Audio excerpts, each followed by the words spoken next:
አንድ ሰው እግዚአብሔር ቤት ለመሄድ እየፈለገ ውስጡ እየተመኘ ግን መሄድ አቅቶት የቀረሰው አለ። ክርስቶስ የመጣውን ሊቆጥርለት ካቃተው ያሰበውን ይቆጥርለታል።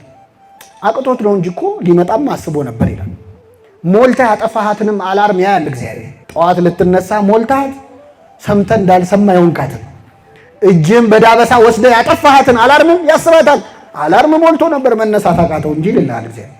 ኃጢአት ለመስራት ያመነታንበትን ጊዜ ይቆጥራል እግዚአብሔር። እንሰራዋለን እኮ ግን ዛሬ እንኳን ቢቀርብኝ ካልክ እሱን ይቆጥረዋል።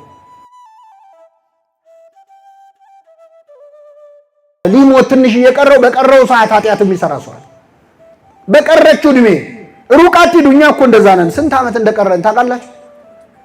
ዛሬ ቢሆንስ ምን ሞተው ነገ ጠዋትስ ቢሆን ምን ሞተው አናውቅም።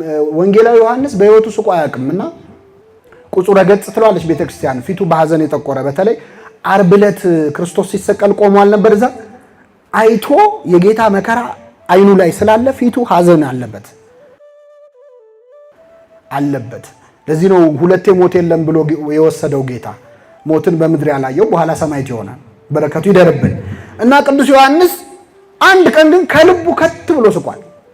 ምንድነው ያሳቀው? አንድ ሰው ልብስ ሲያሰፋ አይቶ።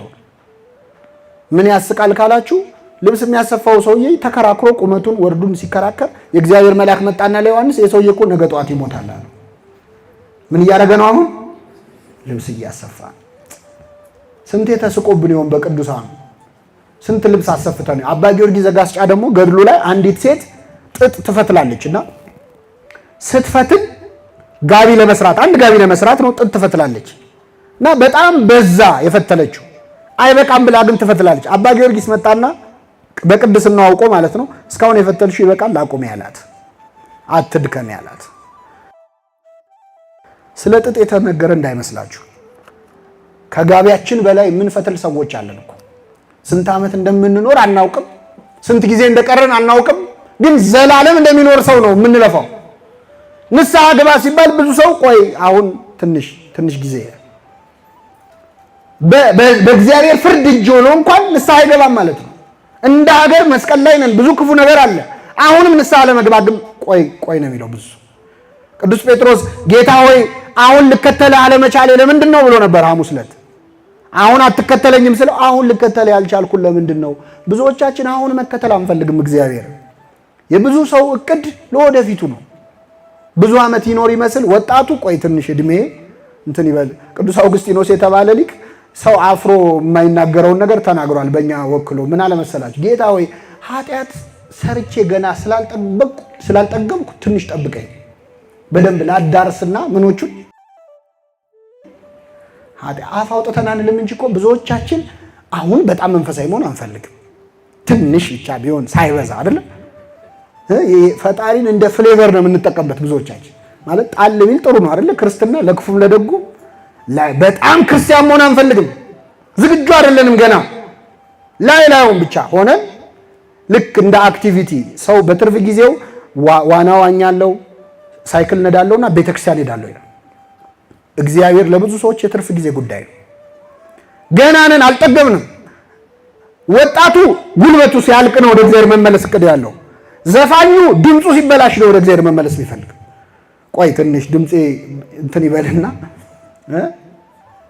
በእውነት እግዚአብሔር ቸር ነው። መቼም ብንመጣ ይቀበላል አይቀበልም? አሁን ወንበዴ የት ከርመ ነው አሁን ልትሰቀል ስትለው ደግሞ ትዝምልህ አላለው። ዛሬ ከኔ ጋር ቤት ትሆናለህ። ብትዘገይም ይቀበላል። ጴጥሮስን እኮ በ55 ዓመቱ ነው የጠራው። በጉልምስናው በእርጅናው ነው የጠራው። ዘግይቶም የሚመጣን ሰው እግዚአብሔር ይቀበላል እና በፍርድ ላይ ያለ ግን ልቡ አልተመለሰም ነበረ። አንተ በዚህ ፍርድ እያለ እግዚአብሔርን አትፈራውም ብሎ ጓደኛውን መከረ። የቀኝ ወንበዴ አያችሁ፣ የጥበብ መጀመሪያ ማንም መፍራት ነው። ምን ስብከት ቢሰብከው ከዚህ የተሻለ ስብከት የለም። እግዚአብሔርን አትፈራውም ምን አለው? እኛ ስላደረግነው የሚገባንን እንቀበላለንና በእኛ ላይ የተፈረደው እውነተኛ ፍርድ ነዋል። ለተረገመው የመስቀል ሞት የሚያበቃ ኃጢአት ሰርተናል፣ ይገባናል አለ። ተአምኖ አጣው ማለት ነው ኃጢአትን ማመን። ይገባናል መሰቀል ካለ በኋላ ይህ ግን ምንም ክፋትን አላደረገም አለው ክርስቶስ። ይህ ግን ንጹህ ነው አለ ክርስቶስ። ንጹህ ነው ብሎ ዓርብ ዕለት እኮ የመሰከረ ሰው የለም።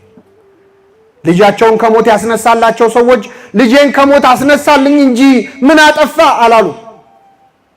ደሟን ቀጥ ያረገላት ያቺ ሴት ደሜን ቀጥ አረገው እንጂ ምን አደረገ አላለች። አንድ ሰው 11ዱም ሐዋርያት ይሁዳ ራሱ የሸጠው ነው። የቀሩት ሐዋርያትም እግሬ አውጪኝ ብለው ነው የጠፉት። ኧረ እሱ ንጹሕ ነው ብሎ ዓርብ ዕለት የመሰከረለት አንድም ሰው የለም ከዚህ ወንበዴ በስተቀር ማለት ነው። ንጹሕ ነው አለ፣ ምንም ክፋት አላደረገም። ያ 38 ዓመት በአልጋ ተይዞ የነበረ በሽተኛ ነበር አይደለ? መጻጉዕ የምንለው እሱ እንኳን እንዴ ከአልጋ ያስነሳኝ እንጂ ምን አጠፋ አላለም። እንዲያውም ሐሙስ ዕለት በሊቀ ካህናቱ ቤት በጥፌ የመታው እሱ ነበረ ክርስቶስ። እንደውም ጌታ የሚገርማችሁ በጥፊ ሲመታው ለምን ትመታኛለህ አለ ይላል። እስኪ በሉ ለምን ትመታኛለህ? አሁን ዓርብ ዕለት ክርስቶስ ያ ሁሉ ጅራፍ ሲወርድበት ለምን ትመቱኛላችሁ ብሏል አላለም። ይሄ ሰውዬ ሲመታው ግን ለምን ትመታኛለህ አለ። ቃሉ ሙሉ ምንድነው የሚለው? ክፉ ተናግሬ ከሆነ ስለ ክፉ መስክርብኝ፣ መልካም ተናግሬ ከሆነ ስለምን ትመታኛለህ ማለቱ ነው። አልጋህን ተሸክመ ሂድ ከማለት ውጪ ምን ክፉ ቃል ተናግሬሃለሁ? ከሆነ መስክር፣ አለዚያ ለምን ትመታኛለህ? ጌታ ያመመው ጥፊው ሳይሆን ባዳነው ሰው መመታቱ ነው። ካልጋ ያስነሳው ሰው ሲመታው አመመው፣ ሌላው ሲምታኝ አንተ እንዴት ትመታኛለህ? በኃጢአታችን አምላካችንን ከመምታት ይሰውረን። ማንም ያልመሰከረውን ግን የቀኝ ወንበዴ ይህ ግን ምንም ክፋትን አላደረገም ብሎ ስለ ክርስቶስ ንጽሕና መሰከረ ማለት። ንስሐ ገባ፣ ልብ አድርጉ። ለመስቀል ሞት የሚያበቃ ኃጢአትን በድለናል አለ። ጓደኛውን መከረ፣ ስለ ክርስቶስ ንጽሕና መሰከረ። ከዚያ ጸለየ፣ ጌታ ሆይ በመንግሥትህ በመጣህ ጊዜ ምን በለኝ አስበኛል። ልክ ይህንን ሲል ክርስቶስ እውነት እልሃለሁ ዛሬ ከእኔ ጋር በገነት ትሆናለህ ነው። መቼ? ዛሬ። እዚህ ላይ የክርስቶስን መልስና የወንበዴውን ጥያቄ ማነጻጸር ይኖርብናል። ከዚያ በፊት እንግዲህ ሰው አባቶቻችን እዚህ ላይ እንደሚሉት ነገር አለ። ሰው ዳግመኛ ከውሃና ከመንፈስ ካልተወለደ በቀር የእግዚአብሔርን መንግሥት ምን አይልም አይወርስም። በሌላ ቋንቋ ካልተጠመቀ ማለት ነው። ይህ ወንበዴ ተጠምቋል ወይ? ሳይጠመቅ እንዴት ታዲያ ሊገባ ቻለ? የሚል ጥያቄ ይነሳል። በሶስት መልኩ ይመለሳል። አንደኛው ጥምቀት በአዋጅ ለሁሉ መጠመቅ የተጀመረበት ጊዜ ከክርስቶስ ትንሣኤ በኋላ ስለሆነ ሂዱና አስተምሩ የሚለው አዋጅ ይህ ወንበዴ ገና ከጌታ መነሳት በፊት ስለሆነ ይህ ሕግ አይመለከተውም። አንድ በሉ። ሁለተኛ ክርስቶስ ከጌታ ቀኝ የተሰቀለው ወንበዴን መሰቀል መጠመቅ ነው እንድንል የሚያስችል አንድ ቃል ተናግሯል።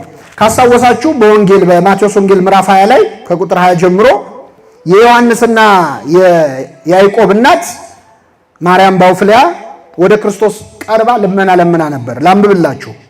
በዚያን ጊዜ የዘብዴዎስ ልጆች እናት ከልጆቿ ጋር እየሰገደችና አንድ ነገር እየለመነች ወደ እርሱ ቀረበች። እርሷም እነዚህ ሁለቱ ልጆቼ አንዱ በቀኝህ አንዱም በግራህ በመንግስትህ እንዲቀመጡ እዘዝ አለችው ይላል። ከኔ ጋር ናችሁ? በመንግስትህ ምን እንዲሉ እንዲቀመጡ አለች። እንግዲህ ክርስቶስ እነግሳለሁ ሲል ምድራዊ ንጉሥ የሚሆን መስሏት ነው። እሷ ግን ክርስቶስ የነገሰው በምን ላይ ነው? በመስቀል ላይ ነው። ስለዚህ እቺ ሴት የለመነችው ልጆቼ ዓርብ ዕለት ካንተ በግራና በስተቀኝ ምን ይበሉ ይሰቀሉ ማለቷ ነው። አንዳንዴ ምን ለምነውን አናውቅ። ክርስቶስ ምን አለ? የምትለምኑትን አታውቁም አለ። የምትለምኑትን አታውቁም። እኔ ልጠጣው ያለውን ጽዋ ልትጠጡ፣ እኔ የምጠመቀውን ጥምቀት ልትጠመቁ ትችላላችሁን አለ። በደንብ አስተውሉ። እኔ የምጠጣውን ጽዋ ልትጠጡ፣ እኔ የምጠመቀውን ጥምቀት ልትጠመቁ ትችላላችሁን አለ። እዛ የነበሩት ዮሐንስና ያዕቆብ ተቀበሉትና እንችላለን አሉት። ሲሉት ክርስቶስ ምን አለ? ጽዋዬንስ ትጠጣላችሁ፣ በግራና በቀኝ መቀመጥ ግን ከአባቴ ለተዘጋጀላቸው ነው እንጂ እኔ የምሰጥ አይደለሁም ማለት ይላል። ከኔ ጋር ናችሁ? ልብ አድርጉ። ጽዋዬንስ ምን ትላላችሁ? ጊዜው ሲደርስ እንደኔ ትሞታላችሁ። እኔ የምጠጣትን ሐሙስ ዕለት ይቺ ጽዋ ከኔ ትለፍ ግን ያንተ ፈቃድ ይሁን ብዬ የምጠጣትን የሞት ጽዋ እናንተም ትጎነጯታላችሁ፣ አይቀርም። በግራና በቀኝ መሰቀል ግን ለተሰጣቸው ነው አለ። ቅድም ግን ምንድነው ያለው? እኔ የምጠጣትን ጽዋ ልትጠጡ፣ እኔ የምጠመቃትን ጥምቀት ልትጠመቁ ነው ያለው። ጥምቀት ያለውን በኋላ በግራና በቀኝ መቀመጥ ብሎታል። ስለዚህ ይህ ወንበዴ ከጌታ ግራና ቀኝ ተቀምጧል። በክርስቶስ ንግግር ጥምቀት ተብሎ ተጠርቷል። ሶስተኛው ከኔ ጋር በሉ መጠመቅ ከክርስቶስ ጋር መሞት ነው። ሮሜ ምዕራፍ 6 ላይ የተጠመቅኑላችን ከክርስቶስ ጋር በሞቱ እንደተባበርን አታውቁም? ምን ይላል? አንድ ሕፃን ልጅ የሚጠመቅበት ውሃ ውስጥ ሲዘፈቅ ከክርስቶስ ጋር ሞተ፣ ከውሃ ውስጥ ሲወጣ ተነሳ ማለት ነው። ስለዚህ መጠመቅ ከክርስቶስ ጋር ምን ማለት ነው? መሞት ከሆነ ከክርስቶስ ጋር መሞትስ ምንድን ነው? አትመልሱ። አንድ ሲደመር ሁለት ስንት ነው? አይ ሂሳብ ላይማ ችግር አለ። አንድ ሲደመር ሁለት ስንት ነው? ሁለት ሲደመር አንድስ? አቤት የቅይር ጸባይ አይደለ? ስለዚህ አሁን ልድገምላችሁ ጥያቄው። መጠመቅ ከማን ጋር መሞት ነው? ስለዚህ ከክርስቶስ ጋር መሞት ምንድን ነው? መጠመቅ። ይህ ወንበዴ ባይጠመቅም ከማን ጋር ሞቷል? ከክርስቶስ ጋር ሞቷል። አሃ በግራ ያለውን ተጠምቋል ማለት ነው እንዳትሉ፣ እሱ ደግሞ አላመነም። ተሳድቦ ነው። በቀረችው ዕድሜ አብቃቅቶ ክርስቶስን ተሳድቦ ነው የሞተው። በቀረው ዕድሜ ኃጢአት ሰርቶ የሚሞት ሰው አለ። በቀረው ዕድሜ ደግሞ ንስሐ የሚገባ ሰው አለ። በእውነት በዕድሜያችን ንስሐ ለመግባት ያብቃል። የመጨረሻ እዚህ ላይ የምናገኘው ምንድን ነው? ጌታ ሆይ በመንግስትህ በመጣህ ጊዜ አስበኝ ለሚለው ቃል ክርስቶስ የሰጠው መልስ እውነት እልሃለሁ ዛሬ ከእኔ ጋር በገነት ትሆናለህ የሚል ነው። መቼ? ዛሬ። ወንበዴ የጠየቀው በዕለተ ምጽአት በትንሣኤ ዘጉባኤ ነፍሳትን ሁሉ ከሞት ስታስነሳ፣ ያው መቼስ እኔንም ማስነሳት አይቀርም፣ እኔን ስታስነሳኝ ያኔ አስታውሰኝ፣ አስበኝ፣ ይቅር በለኝ ነው ያለው። ክርስቶስ ግን እውነት እውነት እልሃለሁ መቼ ነው በገነት የምትኖረው? ዛሬ አለው። ክርስትና እንደዚህ አይነት ድንቅ ሃይማኖት ነው። ድንቅ አምላክ ነው ክርስቶስ። ምኑ ነው የሚያስደንቀው? አንድን ወንበዴ ገነት ትገባለህ አለው። አዳምና ሔዋን ከነ ልጆቻቸው ሲኦል ቁጭ ብለው ይጠባበቃሉ። ካሁን መጥቶ ከሲኦል አወጣን እያሉ፣ እሱ ግን ለአንድ ወንጀለኛ ወንበዴ ዛሬ ከኔ ጋር ቤት ትሆናለህ፣ በገነት ትሆናለህ አለው። እግዚአብሔር ከፈለገ ይችላል አይችልም? ይችላል። አቤት ይሄ ታሪክ አሁን ድርሳነ ሚካኤል ላይ ቢሆን የተጻፈው፣ ታምረ ማርያም ላይ ቢሆን የተጻፈው፣ ሰዎች በቃ እናንተ ተረት ነው አይደል ስራችሁ ነበር የሚሉ። እንዴት አንድ ወንበዴ ስታስቡት እንዴት ዝም ብሎ ምን አድርጎ ነው ዝም ብሎ የሚገባው? እንግዲህ ክርስቶስ ከማረ አሁን በላይ ሰብ በጥርኝ ውሃ ምህረት አገኘ ሲባል እንዴት በጥርኝ ውሃ ይላሉ? በበርሜል መሆን ነበረበት? በጥቂት ወይም በብዙ እግዚአብሔር ማዳን ይችላል አይችልም? አንዱ ሊቅ ምን ይላሉ? እግዚአብሔር መንግስቱን በርካሽ ዋጋ ሸጠው፣ በጠብታ እንባ ይሸጠዋል መንግስቱን። ሰበብ ነው የሚፈልገው እግዚአብሔር ይቅር ለማለት ሰበብ ነው የሚፈልገው። እኛ ይቅር ላለ ማለት ነው ሰበብ የምንፈልገው። እግዚአብሔር ግን ሰውየው ላይ ይፈልጋል። በዙሪያው ምን ላግኝበት፣ በምን ሰበብ ልማረው የሚል አምላክ ነው። ይሄ ነው የሚያጽናናን። የምንመላለሰው እኮ የሚያጽናናን ምንም ባንሰራ አንድ ቀን እኮ ብርድ ላይ ቁጭ ብለው እኮ ቃሌን ሰምተዋል ይላል እግዚአብሔር። ሌላ ቦታም ብርድ ላይ ቆመን ሌላ የሰራነውን ኃጢአት እንደሚቆጥረው ማለት ነው። አውስ ፈታኝ አምላክ ነው። ክፉ ሐሳብ ኃጢአትን ክፉ ሐሳብ ያሰብነውን ይቆጥራል፣ ጽድቅ ያሰብነውንም ይቆጥራል። አንድ ሰው እግዚአብሔር ቤት ለመሄድ እየፈለገ ውስጡ እየተመኘ ግን መሄድ አቅቶት የቀረሰው አለ። ክርስቶስ የመጣውን ሊቆጥርለት ካቃተው ያሰበውን ይቆጥርለታል። አቅቶት ነው እንጂ እኮ ሊመጣም አስቦ ነበር ይላል። ሞልተህ ያጠፋሃትንም አላርም ያያል እግዚአብሔር። ጠዋት ልትነሳ ሞልታት ሰምተህ እንዳልሰማ የሆንካትን እጅም በዳበሳ ወስደህ ያጠፋሃትን አላርም ያስባታል። አላርም ሞልቶ ነበር መነሳት አቃተው እንጂ ይልሃል እግዚአብሔር። ለኃጢአትም ለጽድቅም እኩል እያንዳንዱን የሚቆጥር አምላክ ነው። እውነት ነው የምነግራችሁ፣ እዚህ ቁጭ በማለታችን የምናገኘውን ዋጋ ብናውቀው በዘበኛ አንወጣም ከዚህ። ይቆጥራል እያንዳንዷን ሰዓት፣ ከቤት እዚህ የመጣንበትን እርምጃ። አንድ ወንድማችን የንስሐ አባት ይዞ አንድ ነገር ደውሎ ጠየቀኝ። ምንድነው? ጥሩ አባት ናቸው በጣም ግን ራቀኝ መንገዱ አለ እና እግዚአብሔር ከሰፈር እሳቸው ድረስ የምትሄደውን እርምጃ ቆጥሮ ይቅር ይላል። አባት ይቀየርልህ ወይስ አይቀየርልህ አልኩት። ስለው አይ እንደዛ ከሆነ ይሁንልኝ አለ። እግዚአብሔር ምህረት ፈልገን የሄድናትን እያንዳንዷን እርምጃ ይቆጥራል አይቆጥርም? አንድ አባት ምን ሆነ መሰላችሁ? ከገዳም ተነስቶ በጠዋት ውሃ ሊቀዳ ለገዳሙ ይሄዳል። ብዙ ኪሎ ሜትር ተጉዞ ውሃ ቀድቶ ሲመለስ ይመሻል። ይሄዳል፣ ይመሻል። መጨረሻ ሰለቸው። ምን አለ? እግዚአብሔር ሆይ እኔ የመነኮስኩት ውሃ ልቀዳ አይደለም ልጸልይ ነው። ስለዚህ ጌታ ሆይ ነገ በጠዋት ስነሳ እዚህ ጋር ውሃ ካላፈለክልኝ ከዛሬ በኋላ አልሄድም፣ ዛሬ የመጨረሻ ጉዞዬ ነው አደራህን ብሎ መሄድ ጀመረ። ከዛ ሲሄድ ከኋላው የእግዚአብሔር መልአክ ይከተለዋል። ዞር ሲል ሲያየው መልአክ ነው። በእጁ ይዟል መዝገብ። ምን እያረክ ነው አለ። እርምጃህን እየቆጠርኩ ነው፣ ቆጥሬ ዋጋ ሊሰጥ ነው እግዚአብሔር ነው እንዲህ አለ። አዎ እግዚአብሔር ሆይ ትንሽ ጨምርልኝ፣ ወደዛ ራቅ አድርገዋል። እግዚአብሔር እያንዳንዱን ድካማችንን ይቁጠርልን። ሌላው ቀርቶ ይገርማቸዋል፣ ኃጢአት ለመስራት ያመነታንበትን ጊዜ ይቆጥራል እግዚአብሔር። እንሰራዋለን እኮ ግን ዛሬ እንኳን ቢቀርብኝ ካልክ እሱን ይቆጥረዋል። አንድ አባት ከስራቸው አንድ ረድ ነበረ የሚያገለግላቸው፣ ከኔ ጋር ናቸው አይደል? እና እሳቸው ጸልየው ሳያሰናብቱት አይተኛም ነበር። አንድ ቀን ግን ሊሰናበት ቡራኬ ሊቀበል ሲመጣ እኛ አባት እንቅልፍ ወስዷቸው ጥሎ እንዳይሄድና እንዳይተኛ ቡራኬ ሳይቀበል መተኛት ከበደው እና በቃ ቁጭ ብዬ ልጠብቃቸዋልና እዛው ቁጭ ብሎ እንቅልፍ ወሰደው። እሱም መጨረሻ ላይ በኋላ እኛ አባት ቀድመው ስለተኙ ቀድመው ነቁ። ሲነቁ ሲያዩት ተኝቷል፣ ግን ራሱ ላይ 7 አክሊሎች የብርሃን አክሊል ተደርጎለታል። አማተቡ፣ ደነገጡ። ከዛ በኋላ አንተ ተነስ ተነስ ብለው ቀሰቀሱት። እሱ ሲነቃ አያይም፣ አክሊሉን አያይም። ከዛ ምን ሆነ ነው ትናንት ምን ተፈጽሞ ነበር ብለው ጠየቁት። ሲጠይቁት አይ ሳይባርኩኝ አልተኛም ብዬ መጣሁኝ። ከዛ ተኝተው ሳይ አይ በቃ ትቼ ልሂድ ብዬ መንገድ ጀምርና አይ ግን ሳይባርኩኝማ አልተኛም እያልኩ ስመለስ 7 ጊዜ ተመላልሻለሁ። እግዚአብሔር አክሊል የሰጠው ለመመላለሱ ነው፣ ኃጢአት ላለመስራት። ዛሬ ቅርብኝ እስቲ እንደው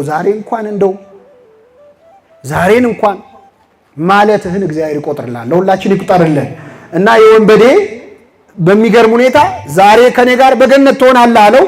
ብዙ ቅዱሳን እየጠበቁ የሚገርማችሁ የገነት ጠባቂ ኪሩብ በጣም ተደንቆ ጠየቀ።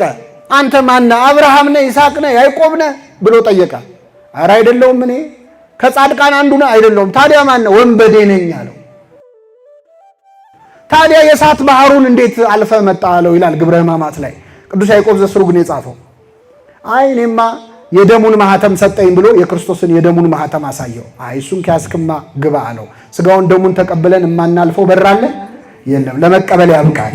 ስለዚህ ወንበዴ በቀረችው ዕድሜ አሁን ይኸውላችሁ 3 ሰዓት ውስጥ 20 ደቂቃ 30 ደቂቃ ውስጥ ነው ነፍሱን ያዳነው። እኛ ለንስሐ ሲሆን ጊዜ የለኝም እንላለን። አሁን የተማርነው በነገራችን ላይ ለጠቅላላ እውቀት አይደለም፣ ንስሐ እንድንገባ ነው። ቀጠሮ የያዝን ሰዎች ለንስሐ አይ ቆይ ትንሽ አንዳንድ ሰው አንዳንድ የማስተካክለው ነገር አለ ቆይ ትንሽ ይላል። የሚያስተካክለን ማን ነው? እግዚአብሔር።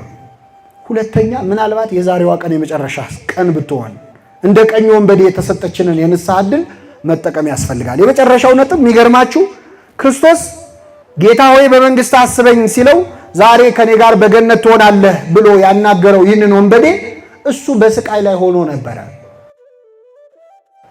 እሱ በስቃይ ላይ ሆኖ ግን የሌሎችን ስቃይ የሚሰማ አምላክ ነው ክርስቶስ።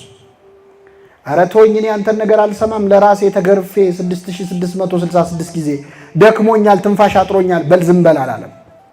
ብዙ ጊዜ እኛ ሰዎች ተጨንቀው መፍትሄ ባንሰጣቸው ጆሮ እንድንሰጣቸው ይፈልጋሉ፣ ለትንሽ ደቂቃ እንድንሰማቸው። ያንን እንኳን እድል አንሰጥም።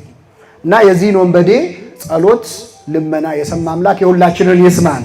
ሌላው አስገራሚ ነገር የመጨረሻው ምንድን ነው? የወንበዴው ልመና ጌታ ሆይ በመንግስት በመጣህ ጊዜ ምን በለኝ ነው? አስበኝ ነው። የጌታ መልስ ዛሬ ከኔ ጋር ቤት ትሆናለህ፣ በገነት ትሆናለህ ነው። ጸሎቱ እና ልመናው አንድ አይደለም። እግዚአብሔር ጸሎታችንን አርሞ የሚሰማ አምላክ ነው። ከምንለምነው በላይ የሚሰጠን፣ አንዳንዴም የማያስፈልግ ልመና ልንለምን እንችላለን። በእውነት እግዚአብሔር የለመነውን ሁሉ ስላልሰማን ስሙ የተመሰገነ ይሁን። አሁን የለመነውን ሁሉ ቢሰማን ስንት ችግር ውስጥ ገብተናል።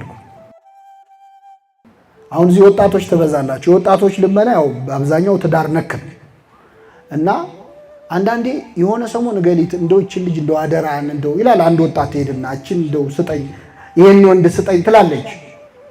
ከዛ ትንሽ ቆይታ ሐሳቧን ትቀይርና ጌታው ያለፈውን ተወው። ሰው ማመልከቻ እንኳን እኮ ስርዝ ድልስ ሲበዛው ጥሩ አይደለም አይደል? ሪጀክት ይደረጋል። የኛ ጸሎት ብዙ ስርዝ ድልዝ አለው። የለመነውን ያህል ስላልሰማን ግን ስሙ የተመሰገነ ይሁን። እንደለመንከው ቢሰጥ እኮ ህይወት ይበላሻል። አንዱ የእግዚአብሔር ፍቅሩ አለመስጠት ነው። ታፍላቭ የሚባል ነገር አለ። ወላጆች ልጆቻቸውን በመውደዳቸው ምክንያት የሚያደርጉት ቅጣት አለ፣ ማስራብ አለ። ስጠኝ ያለው ሁሉ አይሰጠውም። ልጅ ከፍቅር የተነሳ ትከለክለዋለህ። እግዚአብሔር አባት እንደመሆኑ የማይጠቅመንን ነገር አይሰጠንም። ልጆች ሆነን ስጠኝ አባዬ ስጭኝ እማዬ እንላለን፣ አይሰጡንም። ብንንፈራፈር አይሰጡንም። እግዚአብሔርም አይሰጥህም አባት ስለሆነ።